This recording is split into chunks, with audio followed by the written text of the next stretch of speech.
ಎಲ್ಲರಿಗೂ ನಮಸ್ಕಾರ. V creations ವರ್ಡ್ಗೆ ಸ್ವಾಗತ. ನಾನಿವತ್ತು ತುಂಬ ಈಸಿ ಮತ್ತು ಟೇಸ್ಟಿಯಾಗಿರುವ ಮಸಾಲ ದೋಸೆ, ಆಲೂ ಪಲ್ಯ ಮತ್ತು ಕಡಲೆ ಬೀಜ ಅಥವಾ ಶೇಂಗಾ ಚಟ್ನಿ ಹೇಗೆ ಮಾಡೋದು ಅಂತ ಮಾಡಿ ತೋರಿಸ್ತಾ ಇದ್ದೀನಿ. ನೋಡೋಣ ಬನ್ನಿ. ಹಿಂದಿನ ದಿನ ಒಂದು 3 ಗಂಟೆಗಳ ಕಾಲ ಅಕ್ಕಿ, ಉದ್ದಿನಬೇಳೆ, ಕಡಲೆಬೇಳೆ, ಮೆಂತ್ಯವನ್ನು ನೆನೆಸಿಟ್ಟು ರುಬ್ಬಿಕೊಳ್ಬೇಕಾಗತ್ತೆ. 3 ಗಂಟೆ ನೆನೆಸಿಟ್ರೆ ಸಾಕಾಗುತ್ತೆ. ಮಾರನೇ ದಿನ ಬೆಳಗ್ಗೆ ಆ ಹಿಟ್ಟಿಗೆ ರುಚಿಗೆ ಬೇಕಾದಷ್ಟು ಉಪ್ಪನ್ನು ಹಾಕಿ ರೆಡಿ ಮಾಡಿಟ್ಕೊಳ್ಬೇಕು. ನಂತರ ಆಲೂ ಪಲ್ಯವನ್ನು ಮಾಡ್ತಾಯಿದ್ವಿ. ಅದಕ್ಕೆ ಬೇಕಾದ ಹಸಿಮೆಣಸಿನ್ಕಾಯಿ, ಈರುಳ್ಳಿ, ಶುಂಠಿ, ಸ್ವಲ್ಪ ಕರಿಬೇವಿನ ಸೊಪ್ಪನ್ನು ರೆಡಿ ಮಾಡ್ಕೋಬೇಕು. ನಂತರ ಒಂದು ಬಾಣಲಿಗೆ ಬಿಸಿಯಾದ ನಂತರ ಎಣ್ಣೆಯನ್ನು ಹಾಕಿ ಸಾಸಿವೆ, ಜೀರಿಗೆ, ಕಡಲೆಬೇಳೆ, ಉದ್ದಿನಬೇಳೆ ಎಲ್ಲ ಹಾಕಿ ಒಗ್ಗರಣೆಗೆ ರೆಡಿ ಮಾಡ್ಕೋಬೇಕು. ನಂತರ ಅದಕ್ಕೆ ಈರುಳ್ಳಿ, ಹಸಿಮೆಣಸಿನ್ಕಾಯಿ ಹಾಗೂ ಕರಿಬೇವಿನ ಸೊಪ್ಪನ್ನು ಹಾಕಿ ಒಗ್ಗರಣೆ ರೆಡಿ ಮಾಡ್ಕೊಬೇಕು. ಚೆನ್ನಾಗಿ 1-2 ಸರಿ ಫ್ರೈ ಮಾಡಬೇಕು. ಅದಾದ ನಂತರ ಅದಕ್ಕೆ ರುಚಿಗೆ ತಕ್ಕಷ್ಟು ಉಪ್ಪನ್ನು ಹಾಕಿ ನಂತರ ಅರಿಶಿನ ಪುಡಿಯನ್ನು ಹಾಕಿ ಸ್ವಲ್ಪ ಹೊತ್ತು ಚೆನ್ನಾಗಿ ಫ್ರೈ ಮಾಡಬೇಕು. ನಂತರ ಬೇಯಿಸಿಟ್ಟುಕೊಂಡಿರುವಂತಹ ಆಲೂಗಡ್ಡೆಯನ್ನು ಚೆನ್ನಾಗಿ ಸ್ಮ್ಯಾಶ್ ಮಾಡಿ ರೆಡಿಯಾಗಿರುವಂತಹ ಒಗ್ಗರಣೆಗೆ ಹಾಕಿ ಚೆನ್ನಾಗಿ ಮಿಕ್ಸ್ ಮಾಡಿ ಅದಕ್ಕೆ ಸ್ವಲ್ಪ ನೀರು ಹಾಕಿಬಿಟ್ಟು 5 ನಿಮಿಷಗಳ ಕಾಲ ಕ್ಲೋಸ್ ಮಾಡಿಟ್ಟು ಹೊರಗಡೆ ತೆಗೆದ್ರೆ ಚೆನ್ನಾಗಿ ಎಣ್ಣೆ ಬಿಟ್ಕೊಂಡು ಚೆನ್ನಾಗಿ ಬೆಂದಿರುತ್ತೆ.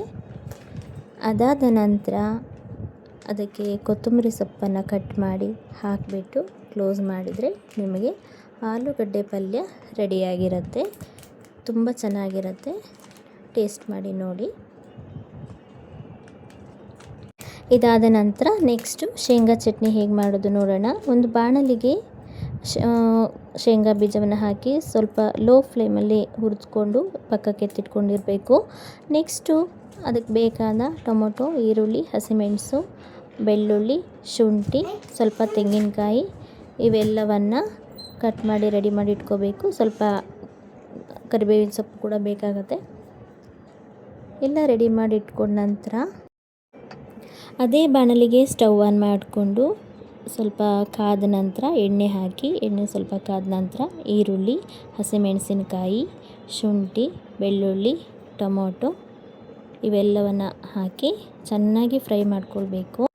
ಮತ್ತು ಅದಕ್ಕೆ ಸ್ವಲ್ಪ ತೆಂಗಿನಕಾಯಿ ಪೀಸಸ್ಸು, 1-2-3 ಕರಿಬೇವಿನ ಸೊಪ್ಪು ಹಾಕಿ ಸ್ವಲ್ಪ ಫ್ರೈ ಮಾಡಿ ಎತ್ತಿಟ್ಕೊಳ್ಬೇಕು. ತಣ್ಣಗಾಗೋ ತನಕ ವೆಯ್ಟ್ ಮಾಡಿ.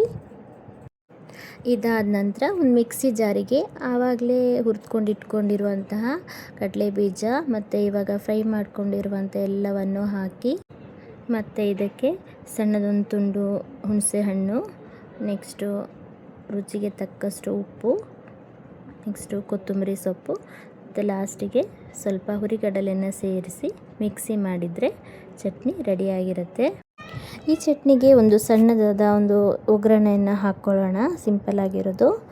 ಒಂದು ಬಾಣಲಿನ ಬಿಸಿ ಆಗುವಾಗ ಇಟ್ಕೊಂಡು ಅದಕ್ಕೆ ಎಣ್ಣೆ ಹಾಕಿ ಕಾದ ನಂತರ ಸಾಸಿವೆ, ಜೀರಿಗೆ, ಕಡಲೆಬೇಳೆ, ಉದ್ದಿನಬೇಳೆ ಹಾಗೂ ಒಣಮೆಣಸು, ಕರಿಬೇವಿನ ಸೊಪ್ಪನ್ನು ಹಾಕಿ ಸಣ್ಣದಾದ ಒಂದು ಒಗ್ಗರಣೆ ಮಾಡಿಕೊಂಡು ಚಟ್ನಿ ಹಾಕಿದರೆ ಸಖತ್ತಾಗಿರುತ್ತೆ. ಚಟ್ನಿ ನೋಡಲು ತುಂಬ ಥಿಕ್ನೆಸ್ ಆಗಿದೆ ಹಾಗೂ ಟೇಸ್ಟ್ ಕೂಡ ಸಖತ್ತಾಗಿರುತ್ತೆ. ನೋಡಿ, ಆಲೂಗಡ್ಡೆ ಪಲ್ಯ ಹಾಗೂ ಚಟ್ನಿ, ಶೇಂಗಾ ಚಟ್ನಿ ರೆಡಿಯಾಗಿದೆ. ನೆಕ್ಸ್ಟು ದೋಸೆ ಮಾಡ್ತಾಯಿದ್ದೀವಿ. ದೋಸೆ ಹಿಟ್ಟು ಆಲ್ರೆಡಿ ರೆಡಿ ಇದೆ. ಕಾದಿರುವಂತಹ ಕಾವಲಿಗೆ ಸ್ವಲ್ಪ ಎಣ್ಣೆ ಮತ್ತು ನೀರನ್ನು ಹಾಕಿ ರೆಡಿ ಮಾಡ್ಕೋಬೇಕು. ನಂತರ ನಿಧಾನವಾಗಿ ದೋಸೆನ ದೊಡ್ಡದು ಮಾಡ್ತಾ ಹೋಗ್ತಾ ಈ ದೋಸೆ ಎಷ್ಟು ಬೇಕಾದರೂ ದೊಡ್ಡದಾಗಿ ಮಾಡ್ಬೋದು. ಯಾಕೆಂದರೆ ಈ ಕಾವಲಿ ಕಬ್ಬಿಣದ್ದು, ಅದರಿಂದ ದೇಹಕ್ಕೂ ಒಳ್ಳೆಯದು. ಇದು ಆರೋಗ್ಯಕ್ಕೆ ತುಂಬ ಒಳ್ಳೆಯದು ಕಬ್ಬಿಣದ್ದು. ಹಾಗೆ ದೋಸೆ ಮಾಡಲು ಕೂಡ ತುಂಬ ಈಸಿ ಆಗುತ್ತೆ. ನಮಗೆ 4 ಡ್ರಾಪ್ಸಷ್ಟು ಎಣ್ಣೆ ಹಾಕಿದರೆ ಸಾಕು. ದೋಸೆ ರೆಡಿ ಇದೆ. ಕ್ರಿಸ್ಪಿಯಾದ ಟೇಸ್ಟಿಯಾದ ಮಸಾಲೆ ದೋಸೆ ರೆಡಿ ಇದೆ. ಮರೆಯದೆ ಒಂದ್ಸರಿ ಟ್ರೈ ಮಾಡಿ ನೋಡಿ. ಈ ವಿಡಿಯೋ ನಿಮಗೆ ಇಷ್ಟ ಆದರೆ ಲೈಕ್ ಮಾಡಿ, ಶೇರ್ ಮಾಡಿ ಮತ್ತು ಸಬ್ಸ್ಕ್ರೈಬ್ ಮಾಡಿ. ನಿಮ್ಮ ಅನಿಸಿಕೆಯನ್ನು ಕಮೆಂಟ್ ಮಾಡಿ ತಿಳಿಸಿ. ಮುಂದಿನ ವಿಡಿಯೋದಲ್ಲಿ ಭೇಟಿಯಾಗೋಣ. ಅಲ್ಲಿವರೆಗೂ ಬಾಯ್.